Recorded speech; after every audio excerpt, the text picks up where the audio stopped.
If you've been thinking about joining the Wealthy Woman's Academy, then it's time to stop thinking and to start doing, because this week you can join for the best deal of the year. To take advantage of this amazing opportunity, simply go to the show notes or visit jermainefoley.com/WWA Black Friday 2024. That's Jermaine with a G, Foley.com/WWA Black Friday 2024. This is your chance to get a running start to making 2025 your wealthiest year yet. See you in the Academy.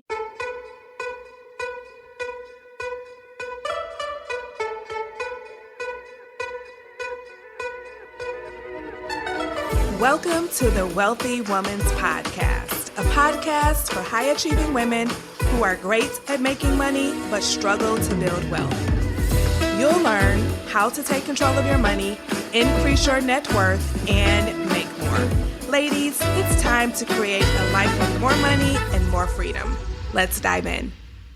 Well, hello, everyone. Welcome back to the podcast. And in honor of Thanksgiving, today we're going to talk about the importance of focusing on all of the abundance in your life. And to really paint this picture for you, I am going to remind you of the very first story in the Bible. Now, I'm a Christian, so this is a powerful story for me. But even if you're not a Christian, I think you'll be able to understand the point I'm about to make. So, the first humans were Adam and Eve, and God placed them in a beautiful garden that had everything they needed. God told them that they could eat freely from every tree in the garden except for the forbidden tree that was in the midst of the garden. Now, imagine all the trees that were there.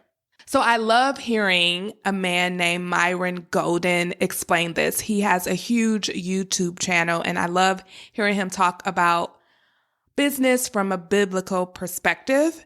And he says, just imagine the types of trees that could have been there. He said there probably were apple trees, palm trees, olive trees, pear trees, orange trees, and even more trees, right? And the gist of the story is that God gave them abundance. They had abundance all around them.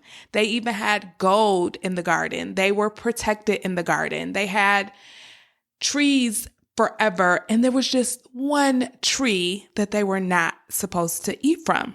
And so they were good until the serpent came and caused Eve to focus on the one tree that they were forbidden to eat from, the one tree they lacked. And we know how the story ends. They listened to the serpent, focused on lack, and forgot about all the abundance God had gave them. They disobeyed God's orders to eat freely from every tree in the garden except for the forbidden tree. I believe that this ancient Bible story can teach us so much about the importance of where we place our focus, because what we focus on expands. Think about how you feel when you think about what's lacking in your life, right? You could have a great paying career and everything is good except for this one thing. And our brains as human beings, we're trained to focus on the lack, right? So we have to deliberately refocus ourselves towards the positive. So if you're in a career and there's this one thing that is not right, even if everything else is, 9 times out of 10, you're going to start to dislike your job. You're going to wish you had a different position. You're going to be focused on the lack. The same with your significant other. If you're in a relationship with someone and they're a good person, but there's this one annoying trait about them, maybe they don't make up the bed every day. And you're just like, I just can't stand this, even though there's so many other good qualities about that person. The same is with your finances, right? You could have a great income. You could have some money in the bank. You could be investing, and maybe you're in debt. But instead of focusing on all the abundance, you're focused on the debt.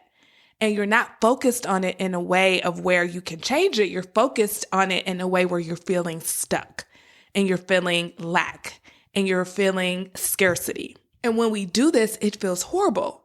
And that's how you know it's not where your attention should be focused.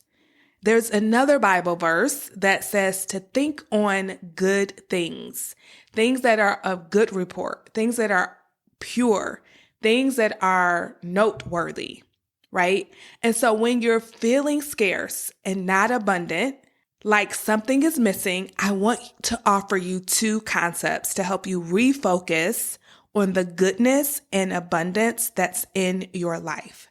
And I promise it's there. It's a natural law of the universe that it must be there.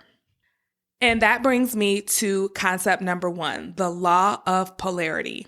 The law of polarity states that everything has an opposite side. So for every bad thing, there's a good thing.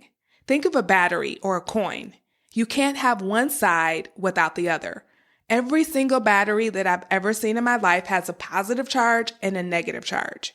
Every single coin that I've ever had or seen in my life has heads and tails. It's not just a one-sided coin. There's always an opposite side. You can't have one side without the other. The problem is that when we are focused on the negative side, we can't even see the positive. So let's go back to our money example. If you are in debt and you're focusing on it, you're telling yourself you can't get out, and you're feeling financially insecure, I want you to know that I'm not telling you to gaslight yourself and start feeling good about your debt, right? That's not what I'm saying. And even if you tried to do that, it wouldn't work. But I want you to see that there is an opportunity in it. It's an opportunity to know what you don't want. So the truth is you don't want to feel financially insecure. You don't like the feeling. And so what can you learn from this? You can learn that, when I put myself in credit card debt, I feel financially insecure and I don't like feeling this way. And then you can use that as a jumping off point to create what you actually do want, right? So this isn't about gaslighting. This isn't about, positive thinking. This is, hey, if I focus on what I don't like about my life and I stay there and I dwell on it, then what I'm actually going to do is perpetuate it.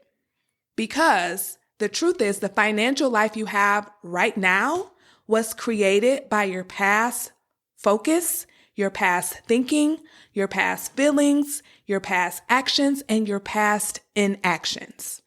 And if you don't like the life you've created, if you do not like the financial life you've created, change your focus, change the way you think, change your feelings, because once you start thinking differently, you're going to feel differently. And then those feelings will change your actions and your inactions, and you'll start to create different results in your life. But if you keep focusing on the results that you have, if you keep dwelling on what you do not like, you'll continue to create those results over and over and over again. Okay, so use it as an opportunity to see, I'm not feeling good right now. I'm not feeling financially secure. Why? Because I feel like I'm stuck in a credit card debt cycle. Oh, okay. I don't like that feeling. So now that I know what I don't want and what I don't like, let me start doing some different things so that I can create a different experience for myself, right? And so no one's telling you to trick yourself into falling in love with being in debt if you don't like it. That's not what I'm saying. But you can use it as a jumping off point to notice what you don't want, notice that negative emotion, that insecurity you're feeling, and pause and say, okay, I see what I don't want. What do I want? And get to work making that happen. And that is the work we do inside of my coaching program, the Wealthy Woman's Academy. That is the perfect place for you to join. It's the perfect place to have that jumping off point and have a path laid out for you to change your financial life. And you'll be so supported for an entire year. And if this is something that you really want to work on, you're noticing I don't like how I'm feeling about my finances. I'm feeling insecure. I'm feeling like I'm far behind. Okay, noted. I know what I don't like. I know what I don't want, but what do I want? And I offer that the Wealthy Woman's Academy and myself as your coach can help you to create that life that you do want.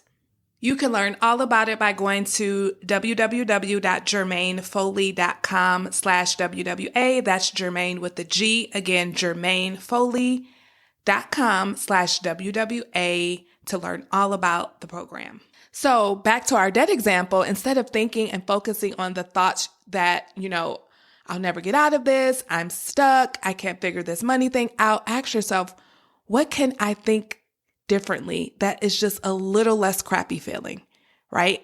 And you could start with okay, I like the idea that Jermaine just presented, that my past thoughts and actions got me here. And that means if I start thinking and doing things differently today, I can create a totally different financial reality for myself.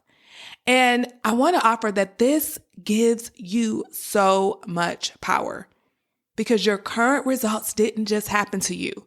They were created by you. And all you need to do is change them if you don't like them. But you can't do that if you're just focused on the negativity, if you're just focused on the feelings of financial insecurity, the feelings of lack. You can't get moving in the right direction if you let yourself stay stuck there. Okay, so now let's get into the second concept that I'm going to give you, which is called the art of pivoting. And this is a concept created by author Esther Hicks. And she just talks about the fact that when you feel a negative emotion, become aware of it. Don't stuff it down. And this is also the beauty of some of the work I talk about when it comes to some of the things we do when we're feeling negative emotion. We spend, right? That's one of the big things that we do in this community is sometimes when we're feeling bored or we're feeling insecure or feeling any negative emotion, we want to escape it right away. But when we do that, we prevent ourselves from being able to listen to what the emotion is there to tell us, right? And so become aware of the negative emotions. So when you're feeling scarcity and when you're feeling financially insecure, instead of trying to mask them by shopping or eating or drinking, by trying to take your mind off of it, become aware of that feeling and let yourself just sit with it for a minute and hear what it's trying to tell you. And like my earlier example, it could be trying to tell you that, this debt that we're in, this credit card debt cycle that we're in, it doesn't feel good to us. It's not what we really want. It's not helping us to feel financially secure, right? And when you're willing to listen to the negative emotion, not stay in it forever, but listen to it, then you can pivot. Then you can say, okay, I don't like this. What can I do differently? And shift your attention there. So the art of pivoting is all about giving just enough awareness to the negative emotion so that you can learn from it and then pivot, right? We don't want to wallow in it. We don't want to stay focused on it. We want to just learn from it and then focus our attention to something that's a little less crappy feeling. So shift your attention to a better feeling aspect of the situation. And from there, you'll be able to change the situation if you don't like it. So during this Thanksgiving season, shift your attention away from what's lacking in your life and towards the abundance that's all around you.